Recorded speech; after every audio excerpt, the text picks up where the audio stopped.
Hi guys, good morning, good morning. So ayan guys, ang tanim ni Ricky Brown, ang kanyang pipino at ang sitaw. Ito yung mga pagkain guys na walang lason o walang chemical content dahil ayan po, pangalawa na po niyang topping ng ating organic materials o ating mga compost.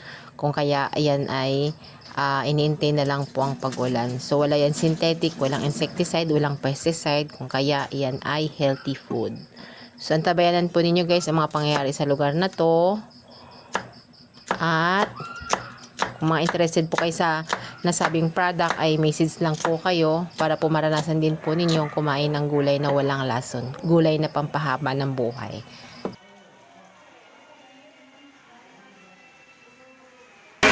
Ricky Brown.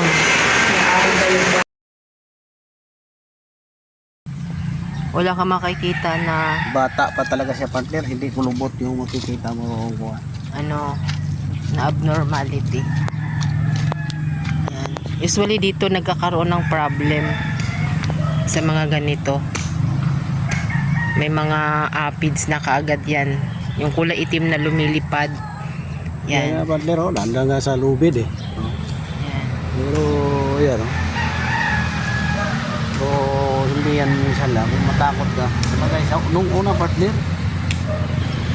pagkalabog yung dibdib ko nung una kasi Meron ka pala nun, partner?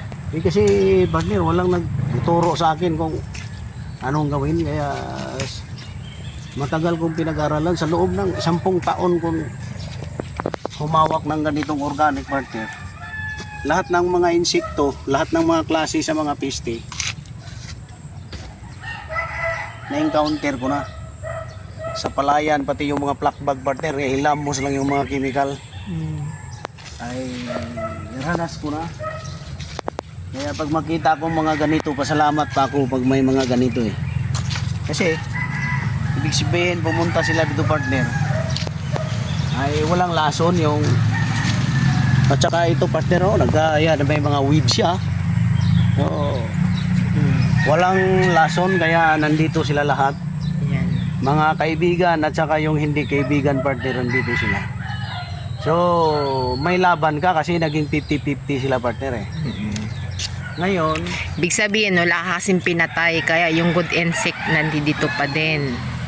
kasi ang tip sa organic, partner, pag nandyan sila lahat, nandun yung friend mo. So 50-50 laban nandun. Parang ito nangangailangan pa ng second layer. Di tatawid yan dito, partner. Igaganon ko Wag mo siya. na nga ako rin.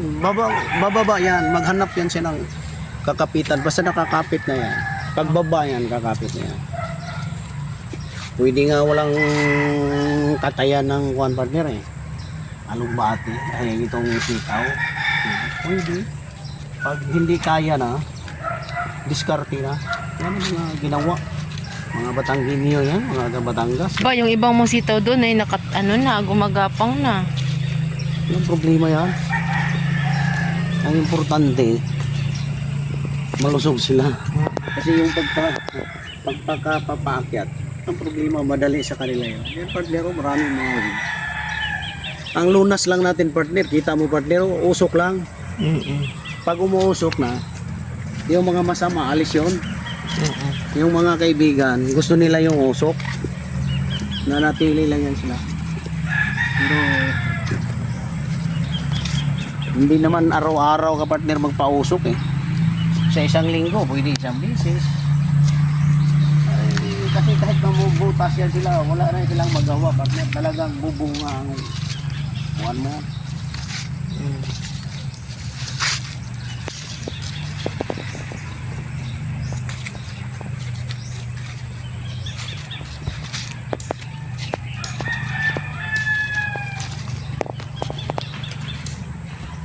Ito yung aming masipag na Tama, partner, estudyante.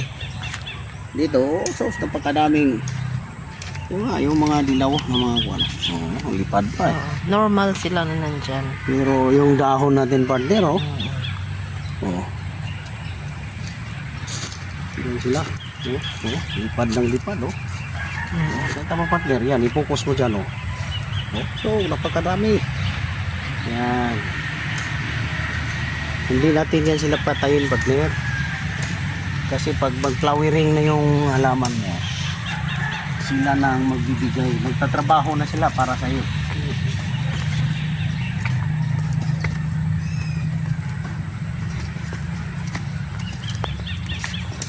Kaya yan ang kagandahan sa organic farming dahil yung soil hindi magiging mainit dahil sa Yes, partner. Ito, partner. Di ba? pangalawang topping mo na to ng organic. Sa ilalim meron yan. Ito na ang pang finishing na niya. Pagkatapos, spray tayo ng mga supplement na idadagdag dito. Ayos na, partner. Kasi makita mo, partner, pag wala kang ina-apply na kwan, so mainit na, partner, pero yung nagtapping ako sa pipino, partner, wala, okay pa yun. Basa pang lupa. Tama. Sustain pa siya. Hindi lang yan, partner, kasi ganito rin lang, hindi mo na pwede idasan una. Kasi kung mag-idas ka, lalaglag pa yung lupa.